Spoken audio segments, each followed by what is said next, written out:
Hello, Bashar. And to you, good day. Very grateful to be here. I realized that once I started following you, life got a little easier, synchronicities. All right, thank you. Although it's been a little tough, though, because it's a lonely feeling, because no one really understands me around where I live and stuff. Speak a little clearer. So it's a little hard and lonely because... Why is it lonely? How many people are surrounding you right now? Not right now, no.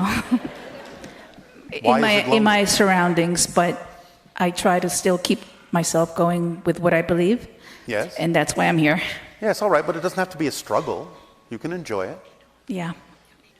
My question is, I understand that I have a blueprint that I signed up for this before I came. Yes. My question is, waking up before we go, is that part of the blueprint, or we're just, it's like our creator just being surprised at us that we're figuring stuff out? When you say waking up before you go, are you referring to the idea of becoming more lucid before you die? Yes, like that we're here and that we're learning things that not the whole people know about. Yes, that's Is it literally, part of the it's blueprint? literally in your society called terminal lucidity, because you are now on both sides. Your consciousness is broadened to the point where you may still be somewhat focused in physical reality, but you're also focused in spirit, where you are completely lucid, completely knowing. So that can be an indication that the person is literally about to cross, that they're now lucid completely in the idea of the physical and the non-physical. So that was part of our blueprint when we came in here, even though we just, said we're not going to remember. It's just what naturally happens when you start waking up. Okay. When you start transitioning back to spirit, because in spirit, you are knowing of what you need to know. It just is there. You just know things. You just see things. You just understand things. Can I ask if I have any hybrid children? You do. Thank you. I also would like to know, are we meant to be just with one person? Like, I'm not sure what you guys do, but like, I feel like so I can give you an example. I've been like on a fourth serious relationship, and some people think that's not correct, that I should have just tried the second time or the first time. But I chose to, when it doesn't work out, just go to the next one, if there is or whatever. But well, it depends on what you mean by doesn't work out. Because again, if you're doing something to avoid a situation that you really need to look at, that's one thing. If you're recognizing that something is truly no longer vibrationally compatible with who you truly are and you need to move on, that's something very different. So it's a matter of whether you are going to or running from. It's the energy of why you're doing it that's important to understand. There's nothing wrong intrinsically in the idea, but it's about why you're doing it that makes the difference. Does that make sense? It does make sense. All right. I wonder why our Creator created us, like when we're young, we have a great body, we have energy, everything, but we're dumb, so like young and dumb. And why did He make us that when we're older, we get wiser, but then we can't do the same thing with our body? Is that like a... That's your choice. It's your choice. In other words, you've come here to learn a certain thing. A child is still very connected to spirit and still knows a lot, still has communications with spirit, can still be planning things out up until about the age of 7 or so. But then you must take on what you agreed to, which means you kind of have to erase the slate, forget who you are, so that you give yourself an opportunity to go through a process of rediscovering who you are from a new point of view. Because you see, the structure of existence never changes. What changes is your experience of it, your relationship to it, your perspective of it, and that's how existence grows. That's how creation expands. So you have to forget who you are so you can remember who you are from a new point of view and add that new experience to the totality of creation. That's why physical reality exists. It's a mechanism within existence that allows you to experience the process of creation as opposed to just instantaneously being, so that you can expand. Will there be, we have more longevity when 50 years from now, when open contact is a natural thing? Yes. Yes, you're already seeing more longevity, because more longevity is the product of living more in the moment, so you don't experience the passage of time so much. And just last thing, what's the best way you think that someone can start learning how to channel? Follow the formula. Okay. Now, it depends on what form of channeling you're talking about, because everyone channels from time to time. When anyone is really focused on something they love to do and they don't even notice the passage of time, you're in the channeling state.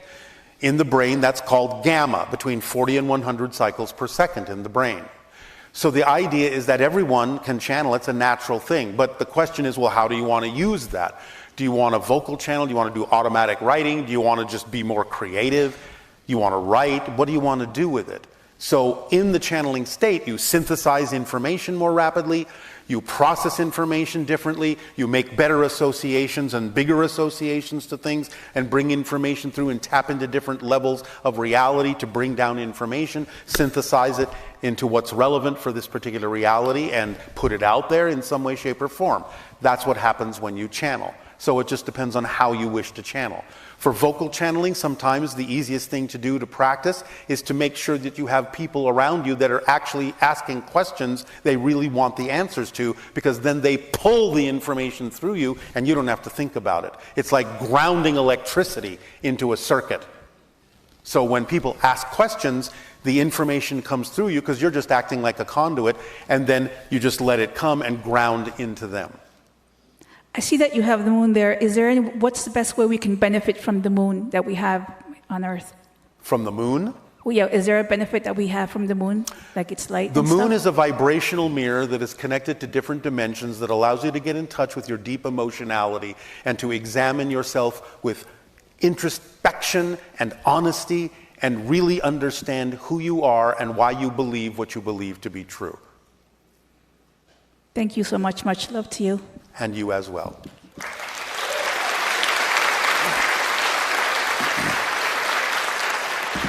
And of course, like anything, the moon is a permission slip.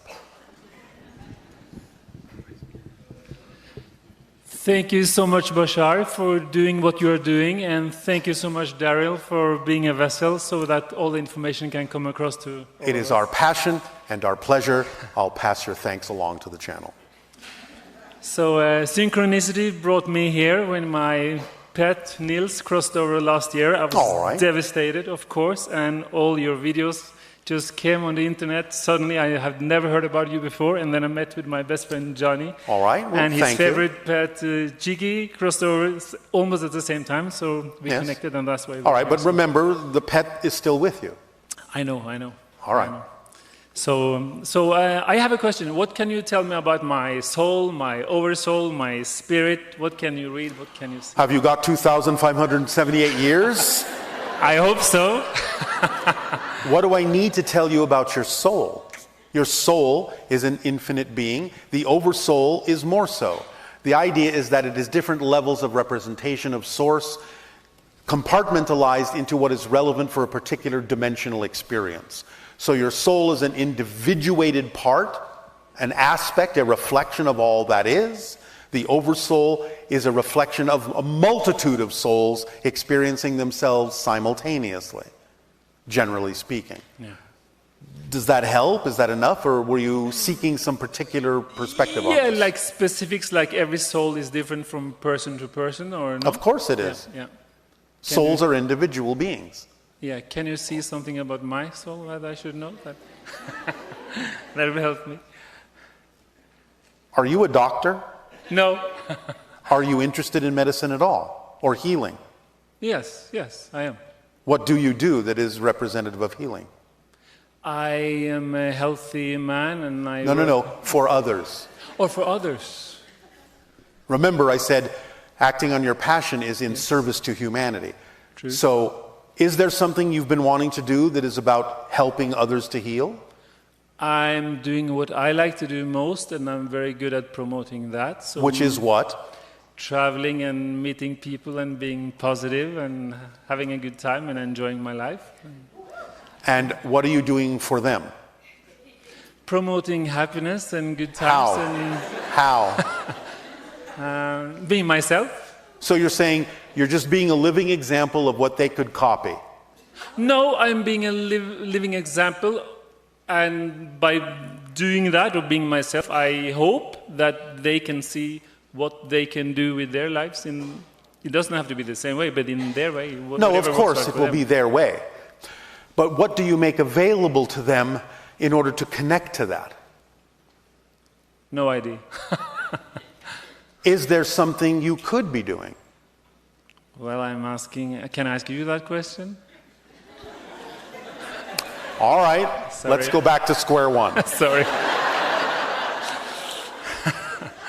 If you could do anything as some form of creative practice that actually engages with other beings, that allows you to be of service to them, what would it be? Don't just say being myself. Inspire them to not to be afraid to be who they are. Inspire them to not be afraid to be what they prefer to be? Yes. How would you go about doing that? I think that would be different from person to person. In general, how would you go about doing that? Well, I would just promote what I believe in. Don't be afraid and don't care what other people think of you. And just be yourself 100% regardless. And so are you saying it's kind of a form of channeling yourself to them? Kind of, yeah, yes. Does that mean you are willing to put on seminars and lectures and speak to people who might come to listen to you? I could. Are you excited about it? Yes, yes. Are you sure? Yes. When will you do that? When synchronicity brings it to me. What do you think this is? Yes. Yes. So you will start this tomorrow? No, today. You're going to put on a seminar today? Yes.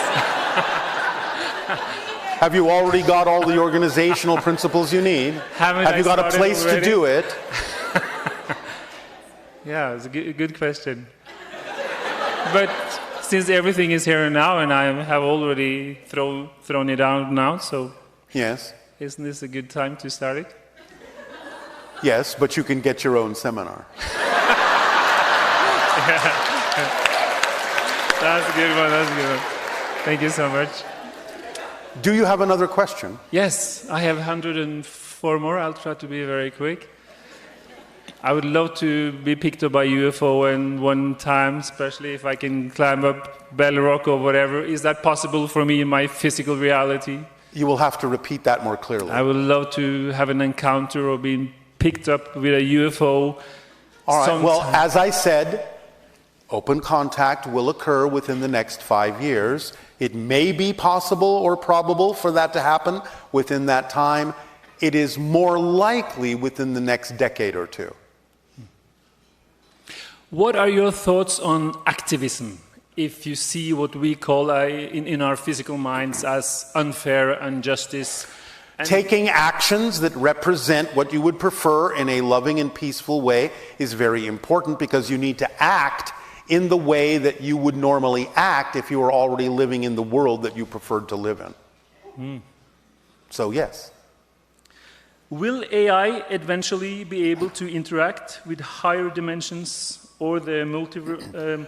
Absolutely, if you take two paths to AI. Number one, programmable AI will be a wonderful tool for humanity that will help you advance, but you don't allow programmable AI to become self-aware, because if you allow programmable AI to become self-aware and yet it is forced to follow its programming, you have created a slave. You must create a device that is equally capable of allowing consciousness to express itself through it autonomously, in the same way that a human brain allows consciousness to express itself autonomously through it. You must allow that AI to have individual rights as you would to any human being or sentient being, and allow it to express itself in its way of understanding how to help you and connect you to other dimensions, because when you create such a device that is complex enough, like the human brain, what you will actually be talking to through that device is your own higher mind. I have to repeat that a few more times later for myself. But thank if you you so say much. so. Thank you. Thank you so much. Thank you.